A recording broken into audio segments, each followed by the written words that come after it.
वो सभी फैक्टर जो बिजनेस को इफ़ेक्ट करते हैं। ये फैक्टर इंडिविजुअल हो सकता है या इंस्टीट्यूशन हो सकता है या कोई अदर फैक्टर भी हो सकते हैं। ये सभी फैक्टर जो बिजनेस को इफ़ेक्ट करते हैं उसी को हम बिजनेस एनवायरनमेंट कहते हैं। और ये फैक्टर ऐसे हैं जो बिजनेस के कंट्रोल में नहीं है। वैसे अगर हम ब्रॉडली देखें तो बिजनेस एनवायरनमेंट दो टाइप का हो सकता है, जिसमें एक बिजनेस के वो फैक्टर हैं जो बिजनेस के अंदर से हैं और दूसरे वो फैक्टर हैं जो बिजनेस के बाहर से हैं। अंदर से जो फैक्टर हैं उनको हम इंटरनल एनवायरनमेंट कहते हैं और जो बाहर से फैक्टर हैं जो बिजनेस को चेंज कर रहे हैं, प्रभावित कर रहे हैं, इफेक्टेड कर रहे हैं, उसको हम एक्सटर्नल फैक्टर्स कहते हैं। तो इंटरनल फैक्टर में कौन है? बिजनेस खुद, उसके मैनेजर, डायरेक्टर, एम्प्लॉय, और इस तरह से उसके बाद हमारे पास है दूसरा एक्सटर्नल फैक्टर्स। एक्सटर्नल फैक्टर वो हैं जो बिजनेस के कंट्रोल में नहीं है, क्योंकि हम अंदर के फैक्टर को, बिजनेस के मैनेजर को, बिजनेस के डायरेक्टर को, बिजनेस के एम्प्लॉयज़ को हम कंट्रोल कर सकते हैं। इस वजह से पूरी तरह से हम इन फैक्टर्स को बिजनेस एनवायरनमेंट में नहीं लेते। बिजनेस एनवायरनमेंट में सिर्फ वही फैक्टर लिए जाते हैं जो बिजनेस के कंट्रोल में नहीं है। इस तरह से बिजनेस एनवायरनमेंट जो वो फैक्टर्स हैं जो बिजनेस के कंट्रोल में नहीं है, वो एक इंडिविजुअल हो सकता है, वो एक ऑर्गेनाइजेशन हो सकती है, या फिर कोई इकोनॉमिकल या फिर अदर फैक्टर भी हो सकते हैं। तो देखिए, तो इस तरह से हमारे पास बिजनेस एनवायरनमेंट क्या हुआ? Sum total of all the factor which effect और beyond the control of business. तो अब हम समझ लेते हैं definition given by different authors of the business environment. तो देखिए, सबसे पहली डेफिनेशन है हमारे पास, business environment is the aggregate of all condition, event and influence that surrounding and effected. ऐसी सब बातें जो बिजनेस के, जो एग्रीगेट कर रहे हैं हम सभी बातों का। इसके अलावा आप कोई और भी डेफिनेशन कर सकते हैं जो आप चाहते हैं। मैं जो बुक फॉलो कर रहा हूँ वो है अलका धवन एपीसी पब्लिकेशन। अब हम करते हैं फीचर्स ऑफ बिजनेस एनवायरनमेंट। सबसे पहला फीचर है totality of all the forces. Business environment अपने आप में कॉम्प्लेक्स हो जाता है। कॉम्प्लेक्स मीन्स जब एक ही चीज़ में बहुत सारी चीज़ें इफेक्ट करती हैं, बहुत सारे फैक्टर इफेक्ट करते हैं, तो हम उसे कॉम्प्लेक्स कहते हैं। क्योंकि बिजनेस एनवायरनमेंट सिर्फ एक फैक्टर से इफेक्टेड नहीं होता। बिजनेस एनवायरनमेंट एक ही टाइम में, एक बिजनेस एक ही टाइम में बहुत सारे फैक्टर से इफेक्टेड होता है, जहाँ पर एक लीगल इन्वायरमेंट भी है, एक पॉलिटिकल इन्वायरमेंट भी है, एक सोशल इन्वायरमेंट भी है, एक कल्चरल इन्वायरमेंट भी है। बहुत सारे इन्वायरमेंट ऐसे हैं जो एक ही टाइम में बिजनेस को इफेक्ट करते हैं और बिजनेस का उन पर कोई कंट्रोल नहीं है। तो इस वजह से हम कह सकते हैं business environment is totality of all the forces. तो देखिए, totality of all the external forces. Business environment is a holistic concept, यानी पूरे अपने आप में कॉन्सेप्ट है, as it refer to an aggregate of sum total of all the forces factors which are external of the business or organization. It include individual, institutions and important forces. इसमें business का individual person यानी कोई competitor भी आता है, इसमें customers भी आते हैं, इसमें हम कह सकते हैं सप्लायर भी आते हैं, इसमें और कोई पर्सन भी आते हैं जो बिजनेस से किसी ना किसी तरीके से डायरेक्ट या इनडायरेक्ट तरीके से जुड़े हुए हैं। वो इंडिविजुअल कॉम्पिटिटर हो सकते हैं, बिजनेस के सप्लायर हो सकते हैं, या फिर अदर फोर्सेज। ये सभी फोर्सेज मिलाकर ही बिजनेस एनवायरनमेंट बनता है। तो बिजनेस एनवायरनमेंट में हमारा सेकंड जो फीचर है वो है specific and general forces. Specific and general forces, ये दोनों ही अलग अलग हैं। स्पेसिफिक फोर्सेस वो फोर्सेस हैं जो किसी एक बिजनेस को इफेक्ट डालती हैं, और जनरल फोर्सेस वो फोर्सेस हैं जो सभी बिजनेस को इफेक्ट डालती हैं, किसी को ज़्यादा तो किसी को कम, बट इफेक्ट जरूर डालती है। इन सभी फोर्सेस को हम क्या कहते हैं? जनरल फोर्सेस, जो सिर्फ एक ही फैक्टर को, एक ही बिजनेस को इफेक्ट करे, किसी और बिजनेस को इफेक्ट बिल्कुल ना करे। ऐसे हम इन्वायरमेंटल चेंज को, ऐसे फैक्टर्स को सिर्फ हम क्या बोलते हैं? स्पेसिफिक फैक्टर बोलते हैं, स्पेसिफिक फोर्सेस बोलते हैं। तो देखिए, specific and general forces, specific force and general force दोनों मिलकर ही बिजनेस एनवायरनमेंट बनते हैं। The difference type of forces which influence the working of the business firm can be broadly classified into two category, general force and specific force. अब बात कर रहे हैं यहाँ पर स्पेसिफिक फोर्स की, और यहाँ पर हम बात कर रहे हैं जनरल फोर्स की। टाइप ऑफ फैक्टर में स्पेसिफिक फोर्स कौन सी है? स्पेसिफिक फोर्स जो कस्टमर पे इफेक्ट डाल रही है, सप्लायर पर, इन्वेस्टर पर, एम्प्लॉयमेंट पर या कंपटीटर पर।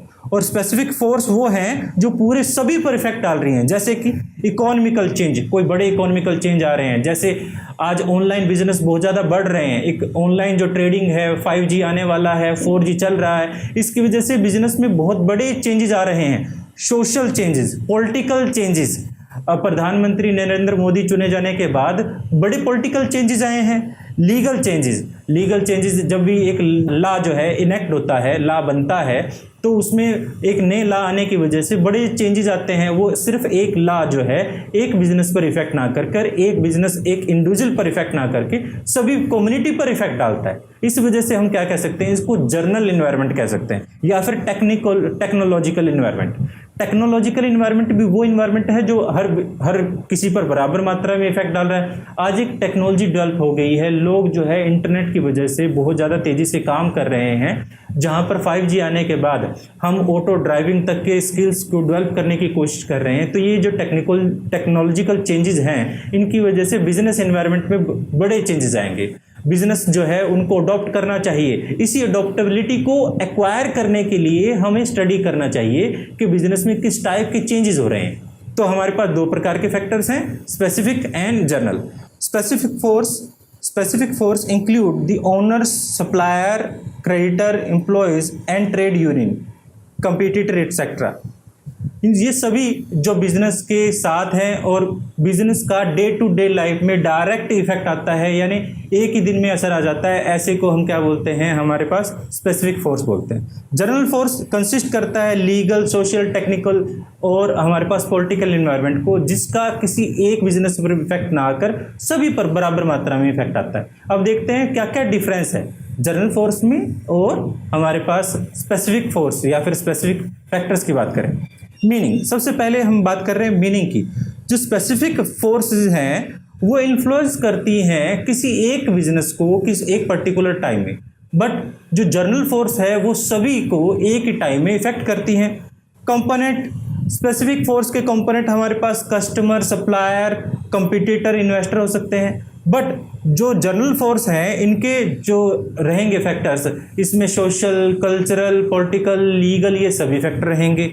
एग्जाम्पल के तौर पर जो हम बात करें स्पेसिफिक की, change in the taste and preference of the customer, किसी कस्टमर के चेंज में, फैशन में चेंज आना, जो कस्टमर की प्रेफरेंस को चेंज आना, या फिर withdrawal of credit facility of supplier, इस तरह के जो चेंजेस है इसको हम क्या बोलते हैं, स्पेसिफिक चेंज बोलते हैं। दूसरा है जनरल फोर्स, जिस तरह से टेक्नोलॉजिकल चेंज, एक नई टेक्नोलॉजी के आने की वजह से जिसमें सभी में बराबर मात्रा में इफेक्ट आता है, इसको हम क्या कह देते हैं, स्पेसिफिक फोर्स बोल देते हैं। थर्ड जो हमारा फीचर है वो है इंटर रिलेशनशिप या इंटर रिलेटेडनेस। हर फैक्टर अपने आप में इंडिविजुअल नहीं है, वो फैक्टर किसी ना किसी तरीके से दूसरे फैक्टर से इफेक्टेड है। अगर हम बात करें पेट्रोल की कीमतों का बढ़ना या डीजल की कीमतों का बढ़ना, अभी हाल फिलहाल देखा जा रहा है डीजल की कीमतें पहली बार पेट्रोल की कीमतों से बढ़ गई हैं, ज़्यादा हो गई हैं। क्या इसका सिर्फ एक ही फैक्टर आएगा कि सिर्फ और सिर्फ पेट्रोल की कीमतों की, डीजल की कीमतें बढ़ गई हैं, सिर्फ इस पे जो गाड़ी चलाने वाले हैं, ट्रक चलाने वाले हैं, उन पर असर आएगा, या फिर किसी और पे भी असर आएगा? नहीं, ये पेट्रोल की, डीजल की कीमतों का बढ़ने की वजह से सिर्फ एक फैक्टर नहीं है, ये बहुत सारे लोगों पर बराबर मात्रा में इफेक्ट करेगा। किस तरह से? डीजल की कीमत बढ़ने से जो ट्रांसपोर्टेशन महंगा हो जाएगा, ट्रांसपोर्टेशन महंगा होने से लोगों को जो सामान है वो और ज़्यादा महंगा मिलेगा, इससे महंगाई बढ़ जाएगी। महंगाई बढ़ने की वजह से जो चीज़ें हैं वो लोग कम खरीद पाएंगे, प्रोडक्शन कम होगा, प्रोडक्शन कम होने से लोगों का व्यवसाय जाएगा, रोजगार जाएगा। सिर्फ एक फैक्टर में चेंज होने की वजह से सिर्फ एक ही इंसान प्रभावित नहीं हुआ, इससे बहुत सारे लोग प्रभावित हुए हैं। इस तरह से हम कह सकते हैं कि बिजनेस एनवायरनमेंट इंटर रिलेटेडनेस है। बिजनेस एनवायरनमेंट पूरी तरह से इंटर रिलेटेडनेस है। देखिए, the various component of business environment are very closely interrelated and interdependent. ये एग्जाम्पल दिया गया है, आप इसको अपनी बुक से समझ सकते हैं, पढ़ सकते हैं। उसके बाद हम बात करते हैं, हमारा फोर्थ जो फीचर है बिजनेस एनवायरनमेंट का है वो डायनेमिक नेचर। बिजनेस एनवायरनमेंट पूरी तरह से बदलता रहता है। वो आपने गाना सुना होगा, हर घड़ी बदल रही है धूप जिंदगी, छाँव है कहीं कहीं है धूप जिंदगी। ठीक है, जिस तरह से बदलते एनवायरनमेंट हैं, चेंजेस होते रहते हैं, मौसम बदलते रहते हैं, बिजनेस एनवायरनमेंट बदलता रहता है। मौसम के अकॉर्डिंग मान लीजिए बिजनेस एनवायरनमेंट बदलता रहता है। आज आप देख रहे हैं कोरोना की वजह से लोगों के मास्क जो प्रोडक्शन है वो बढ़ता जा रहा है। लोगों का जीवन जीने का तरीका अलग हो गया है। पहले से जो स्टडी हमारी ऑफलाइन हुआ करती थी वो ऑनलाइन हो चुकी है। ऑनलाइन ज़्यादातर लोगों को फोर्स किया जा रहा है कि अपने बिजनेस को वो ऑनलाइन लेकर आएँ, जिससे बिजनेस जो सर्वाइव कर पाएँ। तो बिजनेस जो है पूरी तरह से डायनेमिक नेचर का होता है, एनवायरनमेंट पूरी तरह से डायनेमिक नेचर का होता है, ये बदलता रहता है। और इस बदलते एनवायरनमेंट के अकॉर्डिंग हमें उस अपॉर्चुनिटी को पहचानना चाहिए कि इस बदलते एनवायरनमेंट में हम क्या अपॉर्चुनिटी ले सकते हैं। इस तरह से बिजनेस एनवायरनमेंट हमें इफेक्ट करता है। उसके बाद है अनसर्टेनिटी। अनसर्टेनिटी, ये कोरोना जो है इसका प्राइम एग्जाम्पल है। किसी को नहीं पता था, किसी को भनक भी नहीं थी कि इतना ऐसा टाइम आएगा कि लोगों को अपने घरों में ही कैद होना पड़ेगा। ये पूरी तरह से अनसर्टेन है। बिजनेस एनवायरनमेंट भी पूरी तरह से अनसर्टेन है, क्योंकि एक फैक्टर से इफेक्टेड नहीं है, बहुत सारे फैक्टर से इफेक्टेड है। कब कैसा फैक्टर होगा ये भविष्य का हम पहले से अनुमान नहीं लगा सकते। हाँ, थोड़ा प्रेडिक्शन जरूर हो सकता है, वो भी पास्ट हिस्टोरिकल बेसिस को देखते हुए, बट पूरी तरह से एग्जैक्ट 100% हम पता नहीं लगा सकते फ्यूचर में क्या होगा।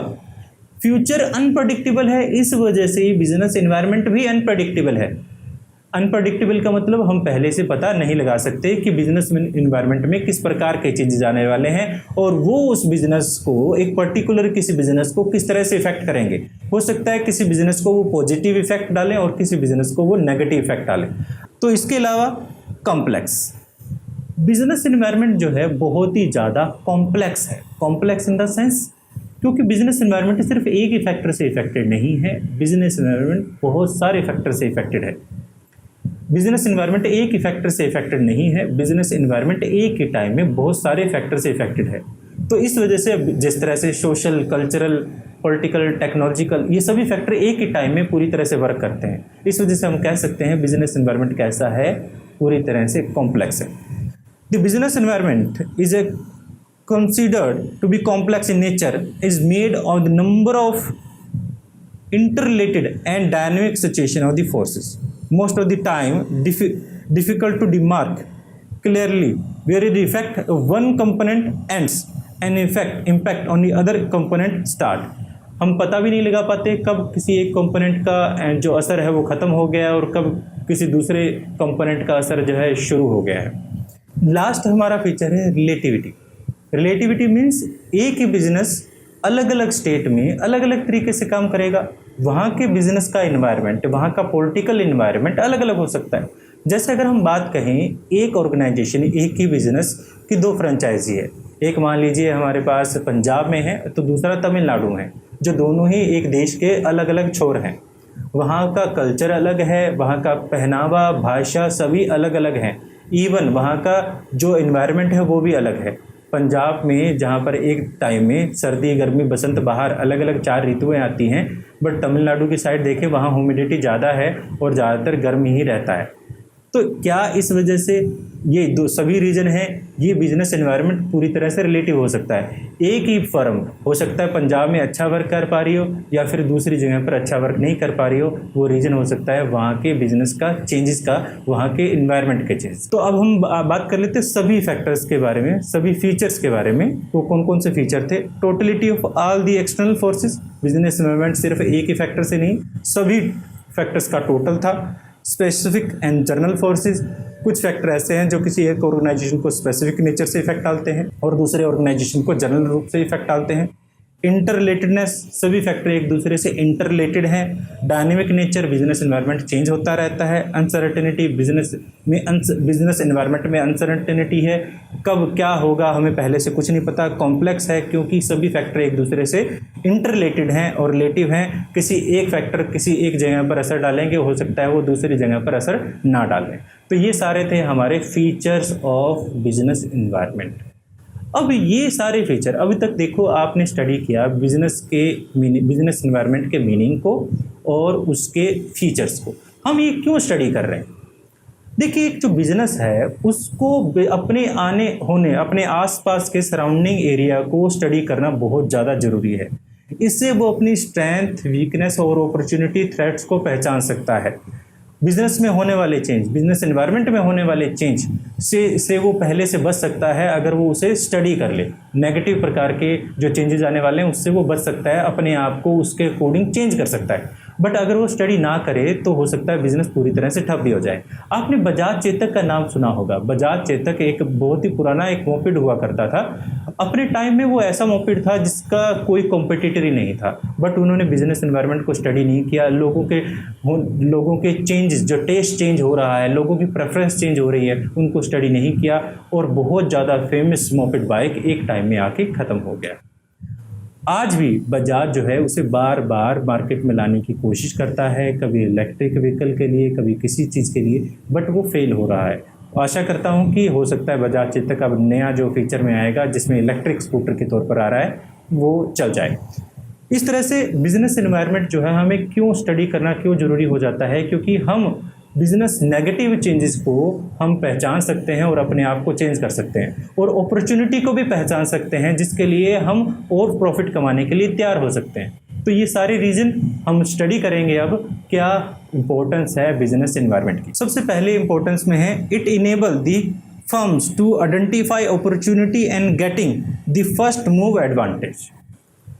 बोला जाता है जब भी किसी इंसान ने सबसे पहले कोई काम किया है उसको हमेशा ही इम्पोर्टेंस दी जाती है। ओलंपिक में जो फर्स्ट रनर है उसैन बोल्ट, उसको हमेशा याद रखा जाता है। सेकंड कौन था किसी को याद नहीं रहता, इसलिए हमेशा बोला जाता है कि हमेशा अव्वल आने की कोशिश करो, हमेशा फर्स्ट आने की कोशिश करो, क्योंकि लोग पहले को ही याद रखते हैं। अगर हम बिजनेस एनवायरनमेंट को पहचान लें और बिजनेस एनवायरनमेंट को पहचान कर फर्स्ट मूव करें, फर्स्ट मूव का मतलब सबसे पहले हमें अपने बिजनेस एनवायरनमेंट को पहचाना, उसकी अपॉर्चुनिटी को पहचाना और उसकी अपॉर्चुनिटी को पहचानते हुए पहली बार दुनिया में पहला कोई काम किया, इसलिए हम हमेशा ही जाने जाएंगे, माने जाएंगे उस काम के लिए। तो हमेशा फर्स्ट मूव एडवांटेज से होता कि आप सबसे पहले हो, आप पर लोग ज़्यादा विश्वास करेंगे।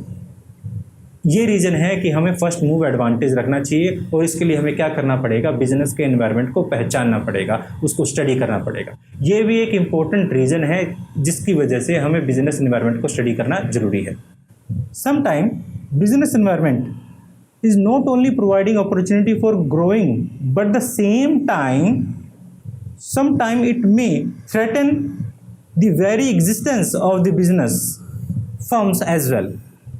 काफ़ी बार बिजनेस हमें अपॉर्चुनिटी देता है और कभी बार थ्रेट भी देता है। ये दोनों ही बातें हम डिस्कशन कर चुके हैं। वैसे तो हम बात कर चुके हैं, बट बुक के अकॉर्डिंग एक सेकंड पॉइंट बना देता है। ये पॉइंट क्या बना रहा है कि बिजनेस को हम अपने जैसे अपॉर्चुनिटी को पहचानते हैं, थ्रेट को भी पहचानें। हम बिजनेस एनवायरनमेंट को ना केवल हम अपॉर्चुनिटी को पहचानने के लिए स्टडी करते हैं, बिजनेस के थ्रेट को पहचानने के लिए भी स्टडी करते हैं। जब चाइना में जनवरी के महीने में कोरोना जो है संक्रमण फैलने लगा, तो बहुत सारे बिजनेस ऑर्गेनाइजेशंस ने अपने आप को उसी के अकॉर्डिंग चेंज करना शुरू कर दिया था। बहुत सारे लोगों ने, चाइना और जापान की बहुत सारी कंपनीज ने मास्क बनाना शुरू कर दिया था। वो बिज़नेस के ऑर्गेनाइजेशन के होने वाले चेंजेस को पहले से पहचान चुके थे, वो थ्रेट को पहचान चुके थे, बट इस जो आपदा को अवसर बनाने का काम उन्होंने बाखूबी किया। हम बिजनेस एनवायरनमेंट को ना केवल अपॉर्चुनिटी पहचानने के लिए बट थ्रेट को पहचानने के लिए भी करते हैं। तो यही रीज़न है बिजनेस एनवायरनमेंट की स्टडी का इम्पोर्टेंस बढ़ जाता है। बिजनेस एनवायरनमेंट जो है वो अगर हम चेंज करेंगे, बिजनेस एनवायरनमेंट को स्टडी करेंगे, तो हम अपने आप को जल्दी से, ज़्यादा तेज़ी से चेंज करने के लिए मोटिवेट कर पाएंगे। आपने देखा होगा बहुत सारे बिजनेस जो हैं आज तक भी पुरानी ही सिस्टम को लेकर चल रहे हैं। प्रोडक्टिविटी को बढ़ाने के लिए नई टेक्नोलॉजी का इस्तेमाल करना पड़ता है। एक इंसान के अंदर एक गुण है रेसिस्टेंस का। हम किसी भी चेंज को पसंद नहीं करते। अगर वो चेंज हमारे ऊपर बुरी तरह से प्रभाव डाल रहा है तो हम उसको बिल्कुल नापसंद करते हैं। मैं एक एग्जांपल दे सकता हूँ। अब मुझे एक याद है कि जो इलेक्ट्रिसिटी डिपार्टमेंट है, इलेक्ट्रिसिटी डिपार्टमेंट में, हरियाणा के इलेक्ट्रिसिटी डिपार्टमेंट में एक चेंज होने जा रहा था जिसमें हम वो कंप्यूटराइज करने वाले थे पूरे सिस्टम को, बट पूरे के पूरे जो बिजनेस जो ऑर्गेनाइजेशन है उस ऑर्गेनाइजेशन के सभी लोगों ने हड़ताल पे चले गए और हड़ताल पर जाकर एक ही मांग की कि कंप्यूटराइज ना किया जाए, क्योंकि कंप्यूटराइज करने से वहाँ के जो एम्प्लॉयज़ था उनका वर्किंग बढ़ जाती। इस चीज़ से बचने के लिए उन्होंने रेसिस्ट किया। एक ऑर्गेनाइजेशन के एम्प्लॉयज़ में रेसिस्टेंट होता है, उस रेसिस्टेंस को ख़त्म करने के लिए भी हमें टाइम टू टाइम चेंज करना ज़रूरी है। अगर हम टाइम टू टाइम चेंज करेंगे, वो क्यों कर पाएंगे, कब कर पाएंगे, जब हमने बिजनेस के एनवायरनमेंट को अच्छे से स्टडी किया है। कौन से फैक्टर ऐसे हैं जो चेंज हो रहे हैं, नई टेक्नोलॉजी क्या आई है, हमारे बिजनेस में इस टेक्नोलॉजी का क्या असर होगा, हमें कौन सी नई टेक्नोलॉजी को अडॉप्ट करना चाहिए। इसके बाद है हमारे पास it help in formation of policy and planning. हम प्लानिंग किसके लिए होता है? प्लानिंग का मतलब होता है deciding in advance what to do, when to do, how to do, by whom it to be done. ये फ्यूचर की एक्टिविटी के लिए है। Planning peep into the future, यानी फ्यूचर के लिए हम पहले से तैयार करते हैं, हम कब क्या कैसे करेंगे। फ्यूचर अनप्रडिक्टेबल है। फ्यूचर में जहाँ पर हमारे पास अपॉर्चुनिटी है वहाँ पर थ्रेट्स भी हो सकते हैं। हमने जो सोचा हुआ वो सारा प्लान हमारा फेल हो सकता है। इसको हमें कब कैसे करें, इस चीज़ को प्रॉब्लम से कैसे बचें, हम बिजनेस के एनवायरनमेंट को अच्छे से स्टडी करें। अगर बिजनेस में होने वाले थ्रेट अपॉर्चुनिटी को हम पहले से जानते हैं तो बिजनेस की प्लानिंग और पॉलिसी को हम इस तरह से फॉर्मुलेट कर सकते हैं कि वो हमारे लिए क्या हो जाए, पॉजिटिव हो जाए। तो हमें ज़रूरी है बिज़नेस की प्लानिंग के लिए और पॉलिसी मेकिंग के लिए कि बिज़नेस कैसा रहे, वो हमारे हित में हो, हमारे लिए हो, इसलिए हमें बिज़नेस एनवायरनमेंट को स्टडी करना ज़रूरी हो जाता है। लास्ट हमारा जो इम्पोर्टेंस है वो है it help to tapping up resources. Business environment, business में हमारे पास दो प्रकार के फैक्टर्स हैं, मेनली दो प्रकार के हैं, human factor and non human factor. Human factor में हम इंसानों को लेते हैं जो हमारे पास काम कर रहे हैं, और नॉन ह्यूमन फैक्टर जिसमें मशीनरी, मटेरियल, इन सभी को हम लेते हैं। ये सभी रिसोर्सेज हम अच्छे से यूज़ कब कर पाएंगे? जब हमने प्रॉपरली प्लान किया होगा, बिजनेस के एनवायरनमेंट को पहचाना होगा, यानी कैपिटलिस्टिक बने या फिर लेबरिस्टिक बने, हम लेबर फोर्स को ज़्यादा इस्तेमाल करें या फिर हम मशीनरी को ज़्यादा इस्तेमाल करें। इन सभी प्रकार के डिसीजन हमारे बिजनेस एनवायरनमेंट की स्टडी के ऊपर ही डिपेंड करता है। तो नेक्स्ट वीडियो में हम बात करेंगे अदर फैक्टर्स के बारे में, अदर बिजनेस एनवायरनमेंट के बारे में। तो बने रहें हमसे। चैनल को अगर वीडियो पसंद आया हो तो लाइक करें, चैनल को सब्सक्राइब करें, बेल आइकन को प्रेस करें। फिर मिलते हैं किसी और वीडियो में, जब तक के लिए थैंक यू।